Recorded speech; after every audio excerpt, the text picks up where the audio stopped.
Good morning 10th class. हम Ruskin bond के द्वारा लिखी गई कहानी द थीव्स स्टोरी देख रहे थे और जिसका मुख्य पात्र जिसके इर्द गिर्द पूरी कहानी लिखी गई है, बुनी गई है, वो है आपका हरी सिंह। 2 पार्ट देख लिए और आज इसका लास्ट पार्ट देखेंगे और जानेंगे कैसे अनिल ने अपने हृदय की अच्छाई के द्वारा हरी सिंह जैसे चोर को एक अच्छे इंसान के रूप में कैसे बदल दिया। यानी हरी सिंह के हृदय में छिपी हुई गुडनेस यानी अच्छाई को कैसे अनिल ने बाहर निकाला, ये इसमें बताया गया। चलिए जी देखते हैं। यहाँ तक हो गया था कि अनिल उस दिन एक बुक पब्लिशर को बेच के पैसे लाता है और नोटों की एक गड्डी मैट्रेस के नीचे धकेलते हुए हरी सिंह अनिल को देख लेता है और फिर अनिल खाना खा के सो जाता है। देखिए, रात में अनिल वॉज अस्लीप कि अनिल जो है वो सोया हुआ था। ए बीम का अर्थ है किरण, ऑफ मून लाइट यानी चंद्रमा के प्रकाश की, स्टेप्ड ओवर। देखिए, वैसे तो इसका अर्थ होता है झांकना, लेकिन क्योंकि ये किरण है तो आप ये कह सकते हैं इसका अर्थ गिरना ही है। द बालकनी की चंद्रमा के प्रकाश की एक किरण बालकनी पे गिर रही थी। बालकनी यानी छज्जा आप कह सकते हैं। And fell on the bed, और बिस्तर पे भी गिर रही थी। किसका बिस्तर? ये बिस्तर है अनिल का, हरी सिंह का, उसके बिस्तर पे। उसी समय आई सेट, क्योंकि बालकनी में कौन सो रहा था? हरी सिंह। इसलिए वो कह रहा है कि कुछ प्रकाश चंद्रमा का बालकनी में और मेरे बिस्तर तक आ रहा था। फिर कह रहा है I set up on the floor यानी फर्श। और फिर कह रहा है कि मैं उठकर फर्श पर बैठ गया। कंसिडरिंग यानी विचार करते हुए, द सिचुएशन उस परिस्थिति का, यानी उस परिस्थिति को भांपते हुए मैं फर्श पर बैठ गया। परिस्थिति क्या है कि अनिल सोया हुआ है, रात हो चुकी है और हरी सिंह को क्या करना है? अपना एक्चुअल वर्क करना है और एक्चुअल वर्क से अभिप्राय चोरी करनी है। अब वो विचार करता है, कंसीडर करता है। If I took the money, कह रहा है यदि मैं धन ले लेता हूँ, आई कुड कैच, मैं पकड़ सकता था, द 10:30 10:30 बजे की एक्सप्रेस में ही कैपिटल है, ये नाम है, टू लखनऊ, कि लखनऊ के लिए जाने वाली एक्सप्रेस ट्रेन है, उसका नाम है ये। उसको मैं पकड़ सकता था यदि मैं अभी धन चुरा लूँ। इसी सोच विचार के साथ वो क्या निकलता है? Sleeping out of the blanket, और अपने कंबल से बाहर वो निकलता है। ये विचार उसने दिमाग में कर लिया कि मैं चोरी करूँगा। I crept up to the bed, वो कह रहा है कि मैं रेंग कर बिस्तर पे आ गया। रेंगते हुए बिस्तर पे आया। किसके बिस्तर? इस बार ये बिस्तर है अनिल का, उसके बिस्तर तक पहुंच गया।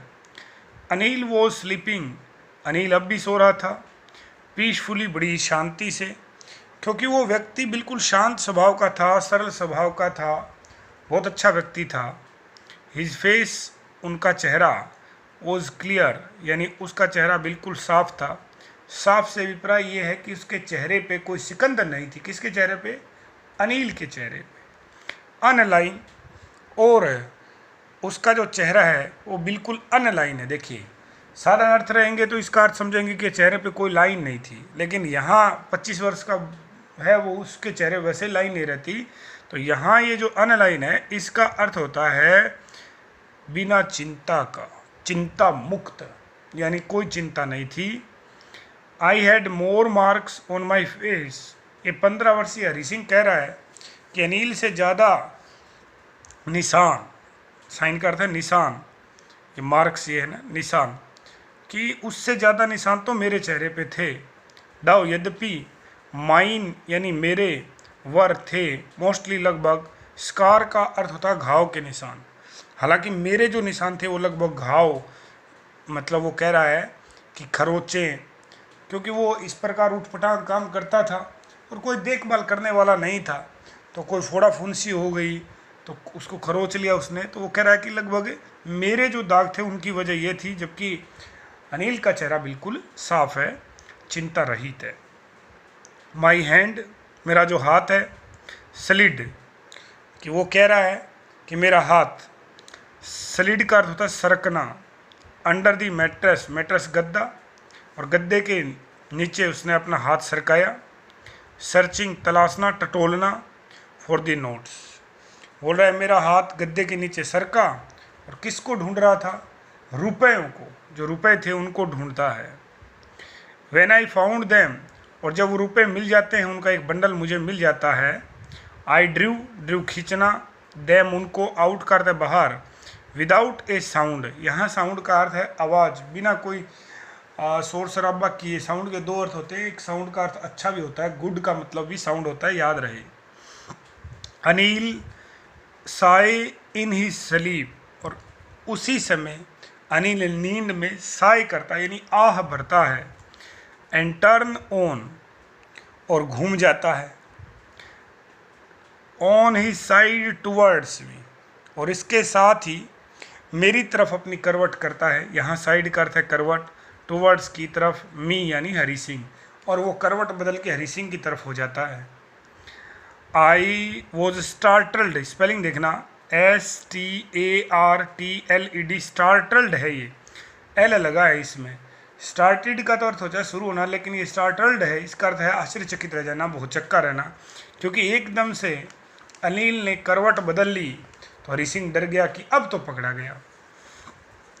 एंड क्विकली, मैं भौचक्का रह गया और तुरंत ही मैं क्या हुआ, crawl out of the room. Out of the room का अर्थ होता है कमरे से बाहर, और क्रोल का अर्थ होता है रेंगते हुए, घुटनों के बल रेंगते हुए, खड़ा नहीं हुआ, घुटनों के बल रेंगते हुए बोल रहा है कि मैं कहाँ चला गया, कमरे से बाहर चला गया। ठीक है जी, कमरे से बाहर चला गया, इसका मतलब सीढ़ियों से नीचे उतरा, क्योंकि कमरा स्वीट शॉप है, कोई मिठाई की दुकान है, उसके ऊपर था, अब रोड पे आ गया। ठीक है जी। When I was on the road, जब मैं सड़क पे आ गया, आई बिगन टू रन, तो मैंने दौड़ना शुरू कर दिया, मतलब वो पैदल चला होगा थोड़ा बहुत, उसके बाद दौड़ लगानी शुरू कर दी, उससे शक था कि कहीं अनिल आ ना जाए। आई हैड द नोट्स, और जो नोट थे वो मैंने रखे, यहाँ हेड का अर्थ है रखना, कहाँ, एट माई वेस्ट, वेस्ट का अर्थ होता है यहाँ कमर, कि मैंने उन नोटों को कमर में रखा। कमर में कैसे देखना, आगे लिखा भी इसने, देखिए। Held there by the string of my pyjama, पाजामा पाजामा होता आप सब जानते हैं, और हेल्ड यानी अटका के रखना या बांध देना, किससे, स्ट्रिंग यानी डोर, जो पजामे का जो नाड़ा है, स्ट्रिंग का तो वैसे डोर होता है, लेकिन आगे पजामा लिखा है तो इसका मतलब स्ट्रिंग का हो गया नाड़ा, तो जो स्ट्रिंग जो है, नाड़ा जो है पजामे का, उससे मैंने उन नोटों को बांध रखा था, अटका रखा था। और पहले इस नाड़े के जो है, पजामे का जो नाड़ा है, इसमें बंडल वगैरह, रुपए की गड्डी वगैरह रखते भी थे। आगे देखिए, आई स्लो डाउन, और फिर वो धीमे पड़ गया, मतलब धीरे चलने गया, टू ए वॉक। अब मतलब दौड़ते दौड़ते वो क्या कर रहा है कि अब मैं धीरे चलने लगा, और अब उसकी गति है वो और कम हो गई। ठीक है जी, साधारण चाल कर रहा है, वो वॉक कर रहा है। एंड काउंटेड द नोट, और मैंने नोट गिने, 600 रुपी इन 50s, यानी 600 रुपये के नोट थे वो, 50-50 के, तो आप सीधा अनुमान लगा सकते हैं कि 50-50 के नोट हैं, कुल रकम है कितनी है, 600, तो कितने नोट हो गए, 12 नोट हो गए जी, 12×5 60, तो 12 नोट हो गए। ठीक है जी। आई कुड लीव, अब उन 600 रुपये से मैं जी सकता था, वो क्या कह रहा है कि उन 600 रुपये से मैं जी सकता था, फॉर ए वीक और 2, यानी 2-3 सप्ताह। किस तरह जी सकता था, लाइक की तरह, एन एक ऑयल रिच अरब, जैसे अरबवासी ऑयल रिच का अर्थ आप जानते हैं कि तेल से जो धनी बने हैं, क्योंकि सऊदी अरब में सबसे ज़्यादा तेल निकलता है, हम सब जानते हैं। क्रूड ऑयल, क्रूड ऑयल का अर्थ होता है, ये क्रूड स्पेलिंग लिख रहा हूँ, CRUDE, कच्चा तेल। सऊदी अरब जो है उसमें कच्चे तेल का सबसे ज़्यादा उत्पादन होता है।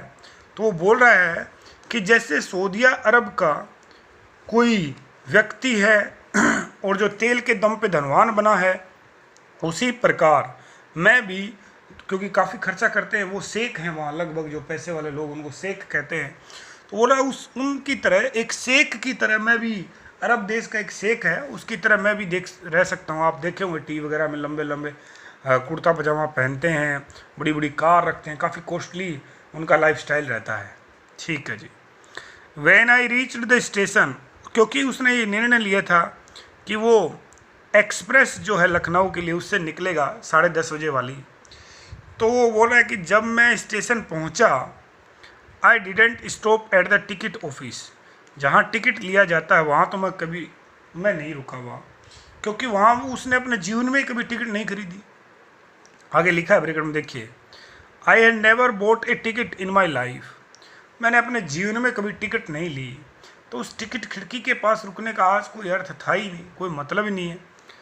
बट लेकिन dash straight to the platform, देखिए स्ट्रेट का अर्थ सीधा और डैश का अर्थ तेज गति से आगे बढ़ना।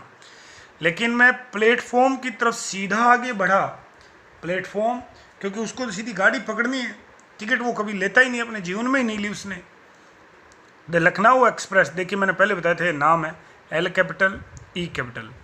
तो जो लखनऊ एक्सप्रेस है वो क्या थी, वो जस्ट मूविंग, अभी धीरे धीरे बढ़ ही रही थी आउट आगे की तरफ, माने वो स्टेशन से चल ही रही थी गाड़ी। और आपको जानते हैं आप सब कि ट्रेन जो है उसको स्पीड पकड़ने में थोड़ा समय लगता है। बुलेट ट्रेन तो है नहीं कि 2-3 सेकंड में, या मेट्रो की तरह 2 या 3 सेकंड में स्पीड पकड़ लेगी।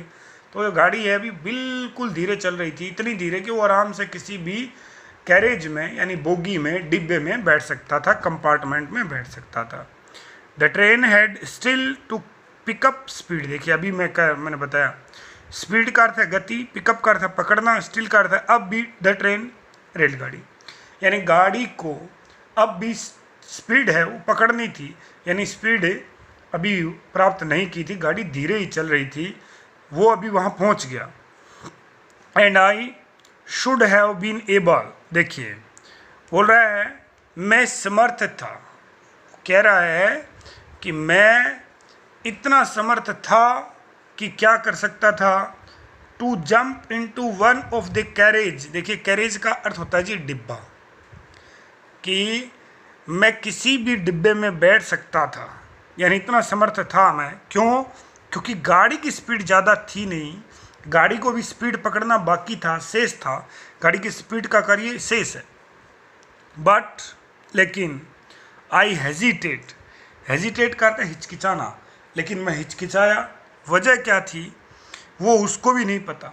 मैं बता देता हूँ, वजह ये है कि हरी सिंह की जो कॉन्शियस है, यानी अंतरात्मा जो है हरी सिंह की, वो हरी सिंह को अलो नहीं कर रही थी, यानी हरी सिंह की अंतरात्मा हरी सिंह को रोक रही थी कि भाई आप जिस व्यक्ति को आपने लूटा है और आप लूट के भाग रहे हैं, ये ठीक नहीं है, आपने गलत किया, इसलिए वो रुक गया। आगे लिखा भी देखिए, बट आई हेजिटेट, मैं हिचकिचाया, for some reason I can't explain, reason का अर्थ होता है वजह, सम का अर्थ है कुछ, आई ये आपको पूरा सिखाया था, आई, माई और मी इस पूरे पाठ में हरी सिंह के लिए चलेगा, कांट नहीं, और एक्सप्लेन का अर्थ है बताना। पता नहीं किस वजह से मैं रुक गया, मैं बता नहीं सकता किस वजह से रुका, एक्सप्लेन नहीं कर सकता, लेकिन मैं रुक गया, मैं उस ट्रेन में नहीं चढ़ा, ये बात कह रहा है Hari Singh. And I lost, और मैंने खो दिया, द चांस, अवसर, टू गेट अवे, दूर जाने का, भाग जाने का एक सुनहरा अवसर मैंने खो दिया। अभी वो ट्रेन पकड़ लेता 10:30 वाली, तो स्वाभाविक बात है कि अगले 2-3 घंटे में वो लखनऊ के आसपास होता और अनिल से काफ़ी दूर होता, और शायद अनिल उसको ढूंढता भी नहीं, क्योंकि वो एक केयरलेस पर्सन है, ज़्यादा तनाव नहीं लेता वो उस पैसे का, वो और कमा लेता, वैसे भी उसको खर्च करने हैं पार्टी वगैरह, लेकिन ये नहीं गया। ठीक है जी। When the train had gone, लेकिन जब गाड़ी चली गई, यानी ट्रेन जब चली गई, आई फाउंड माई सेल्फ, मैंने पाया माई सेल्फ, खुद को, स्टैंडिंग, खड़े हुए, अलोन, अकेले, ऑन द डेजर्टेड प्लेटफॉर्म। देखिए डेजर्ट है, इसके 3 मीनिंग होते हैं, कई बार आएगा, ध्यान रखना। यहाँ डेजर्टेड का अर्थ है सुनसान। प्लेटफॉर्म, प्लेटफॉर्म होता है रेलवे स्टेशन का जो प्लेटफॉर्म है उसके ऊपर, यानी उस सुनसान निर्जन प्लेटफॉर्म पे रात के 11 बजे कहाँ सवारियाँ हैं उस पर मैं मिला। मैंने कहा कि अभी डेजर्ट के कई अर्थ होते हैं। देखिए, एक तो ये डेजर्ट होता है आपका, सेम स्पेलिंग रहती है, जिसको आप रेगिस्तान कहते हैं। क्या कहते हैं जी? रेगिस्तान। ये तो आपकी नाउन है, 100% संज्ञा है, ठीक है जी। एक डेजर्ट होता है जी मिठाई, मीठा व्यंजन, मिठाई, ये भी नाउन है जी, पक्का आप साफ देख रहे हैं कि इसका अर्थ ही मिठाई है, ठीक है। एक डेजर्ट और होता है जी, उसका वर्ब होती है वो जी, और उसका अर्थ होता है जी छोड़ना। क्या होता है जी? छोड़ना। जैसे आप कह रहे हैं कि उसने मुझे बीच मझधार में छोड़ दिया, तो फिर आप लिख रहे हैं कि she deserted me in the middle of the journey, यानी बीच यात्रा, कोई कार्यक्रम किए था, कोई प्रोग्राम किए, उसके बीच में उसने मुझे छोड़ दिया, तो वो डेजर्टेड का अर्थ होता है छोड़ना, जो वर्ब रहती है। ये डेजर्टेड जिसका अर्थ रेगिस्तान है, ये डेजर्टेड जिसका अर्थ मिठाई है, सेम। और यहाँ ये जो डेजर्टेड आप देखना वो किस भूमिका में है? एडजेक्टिव। किस भूमिका में है जी? विशेषण। क्योंकि प्लेटफॉर्म क्या है? नाउन। और प्लेटफॉर्म कैसा है? सुनसान। सुनसान क्या है? प्लेटफॉर्म। सुनसान क्या है? प्लेटफॉर्म। प्लेटफॉर्म क्या है? सुनसान। तो यदि आपकी नाउन को कोई चीज़ दिखा रही है तो क्या है जी? आपकी एडजेक्टिव। तो आपको मैं डेजर्ट से संबंधित जो भी मीनिंग थे वो 4-5 क्लियर करवाए। चलिए आगे देखते हैं। आई हैड नो आइडिया, मेरे पास कोई विचार नहीं था, कुछ नहीं सोच रखा था। Where to spend the night, कि रात कहाँ बिताऊँ। मैंने कुछ नहीं सोचा रात कहाँ बिताऊँगा। आई हैड नो फ्रेंड्स, क्योंकि मेरे कोई मित्र नहीं थे। अब जनाब के मित्र होंगे कहाँ से, आप देखना, क्योंकि वो मित्र बनाता ही नहीं है। उसका ये मानना है, देखना आपको थोड़ा अजीब लगेगा, बिलीविंग, मानता था। क्यों? कौन? हरी सिंह। डेट फ्रेंड्स, कि मित्र जो, वर मोर ट्रबल देन हेल्प, कि मित्र जो होते हैं ना वो समस्या ज़्यादा लाते हैं मदद की बजाय। माने आप किसी को फ्रेंड बनाएंगे तो वो आपको समस्याएं ज़्यादा पैदा करेगा और मदद आपकी कम करेगा, इसलिए जनाब ने मित्र नहीं बनाए। ठीक है जी, ये उसकी एक थ्योरी है। एंड आई डिडेंट वांट, और मैं नहीं चाहता था, टू मेक, बनाना, तैयार करना, एनीवन, किसी को भी। क्यूरियस का अर्थ होता है उत्सुक। वो कह रहा है कि ना ही मेरा कोई मित्र था, क्योंकि उसका ये विश्वास था कि मित्र सहायता की बजाय समस्या होते हैं। और वो ये भी कह रहा है कि मैं किसी को भी जिज्ञासु नहीं बनाना चाहता था। कैसे? बाई स्टेइंग, रुककर, at one of the small hotels, जो छोटे छोटे होटल हैं, किसके नज़दीक? नियर द स्टेशन, कि स्टेशन के नज़दीक किसी छोटे होटल में ठहर कर किसी को जिज्ञासु नहीं बनाना चाहता था कि मैं छोटे से होटल में क्यों रुका हूँ इतनी रात को, तो कोई शक करेगा, क्योंकि चोर जो है उसके मन में वैसा डर रहता है बना। तो वो कह रहा है कि मैं ये भी नहीं चाहता कि कोई उस पर डाउट करे, संदेह से उसे देखे। ठीक है जी। द ओनली पर्सन, फिर उसने विचार किया तो फिर क्या किया जाए, मैं कहाँ जाऊँ। तब वो कह रहा है द ओनली पर्सन, एकमात्र व्यक्ति, आई न्यू, जिसको मैं जानता था, रियली वेल, बहुत अच्छे से, वॉज द मैन। वो कह रहा है कि मैं जिस व्यक्ति को बहुत अच्छे से जानता था वो एक व्यक्ति था। कौन था? देखना। आई हैड रोब्ड, जिसको मैं लूट चुका था। अब आप बताओ हरी सिंह किसको लूट चुका था? अनिल को। एक पहले लाइन आई थी, आपको याद हो तो, उसने कहा था कि Anil was the most trusting person.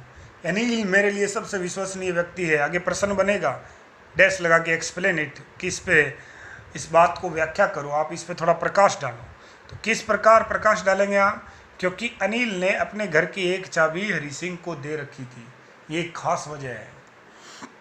Living the station, और उसके बाद वो कह रहा है कि मैंने स्टेशन से प्रस्थान किया, यानी लिविंग का अर्थ छोड़ देना, उस जगह को मैंने छोड़ दिया। आई वॉकड, मैं चलने लगा, स्लोली धीरे धीरे, थ्रू द बाजार, थ्रू का अर्थ है में से, और बाजार आपको पता है बाजार होता है, ये हिंदी वर्ड को भी इंग्लिश में लिख दिया मार्केट को। वो बोल रहा है उसके बाद में बाजार की तरफ धीरे धीरे बढ़ गया। तो इस प्रकार अपना ये एक पार्ट और हुआ, 3 नंबर पार्ट हुआ।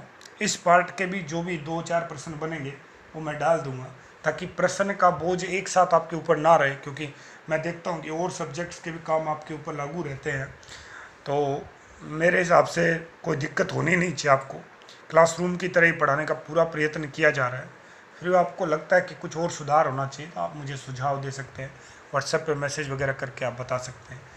वो व्हाट्सएप वाले स्टडी का फिर मैं बात कर रहा हूँ कि अपना वो 2-4 दिन ही और चलना है। जैसे 12th का भी ऐप से चल रहा है, तो अपना भी 2-4 दिन में, या शायद कल से ही या परसों से ही ऐप से शुरू हो जाए, और फिर से स्कूल वाले स्टूडियो से अध्ययन हो जाए। अभी तो जब तक वो प्रोजेक्टर वगैरह या फिर जो इलेक्ट्रॉनिक बोर्ड वगैरह लगा रहे हैं वो अभी सेटअप नहीं हुआ। जैसे सेटअप हो जाएगा तो फिर ये जो अपना जैसे अभी किताब से आपको पढ़ाया जा रहा है, हालांकि ये इसमें कोई बहुत बड़ा क्या बोलते हैं आप दोष नहीं है, ये नहीं है कि इसमें बहुत बड़ा दोष है जो हम अपराध कर रहे हैं कि किताब से आपको इस प्रकार पढ़ा दिया, किताब से ही पढ़ाया जाता है जी। तो फिर भी चलो इसको और मॉडिफिकेशन किया जाएगा और अच्छा बनाया जाएगा। अब डिपेंड करता है कि सीखने वाला कौन है। अब कई विद्यार्थी इसका लाभ उठाए हैं, ज़बरदस्त लाभ उठाए हैं, और कई विद्यार्थी हैं वो लापरवाह थे, वो नहीं उठा पाए, तो वो तो क्लास में भी नहीं उठा पाते। तो उम्मीद है आप इसको समझेंगे, और एक आध जो आपका साथी है जो लापरवाह है उसको भी आप समझाएंगे, ताकि वो आप उसको समझाएंगे कि समय कम बचेगा, ये क्लासेस हो सकता है अक्टूबर तक भी चले, 10वें महीने तक भी।